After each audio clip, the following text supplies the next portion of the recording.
Good evening. Kern County saw some soaring triple-digit heat today, and with extreme heat comes possible health risks. 23 ABC's Leslie Gooden is live in Central Bakersfield tonight. She shows us some tips on how to keep your family safe in the heat. Leslie?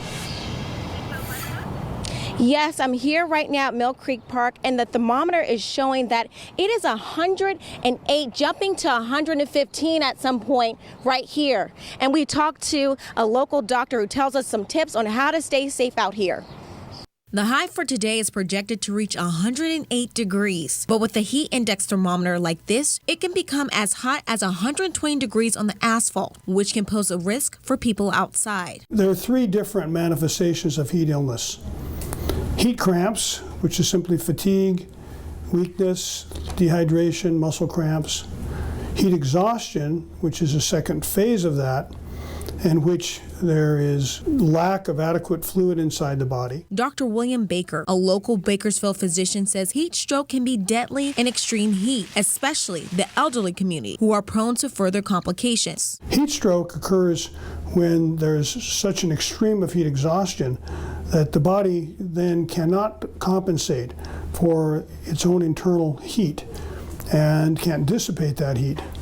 The skin is hot, and the temperature, and the core temperature goes up to as high as 104 degrees. There can be permanent brain damage and multiple organ damage, which then can lead to death. Extreme heat is not only dangerous for all individuals, but just as deadly towards our four-legged friends outside. The signs of heat stroke can be excessive panting.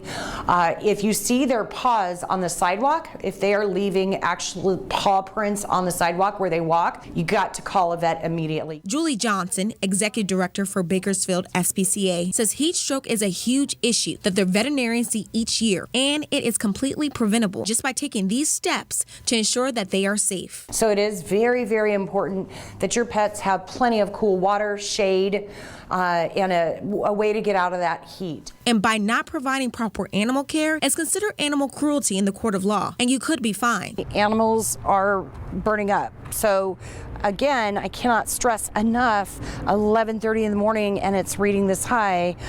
This is really, really bad. Another way to look out for heat complications is to be mindful of bodily fluids, which will tell you what your body needs. If you're working in the heat and your urine is yellow or dark, you don't have enough fluids. For athletes and for those of us working out regularly, your urine should be very light yellow or clear. Dr. Baker also wants to remind the community to not just drink water, but also sports drinks to obtain the necessary electrolytes. Live in Bakersfield, Leslie Gooden, 23 ABC News, connecting you.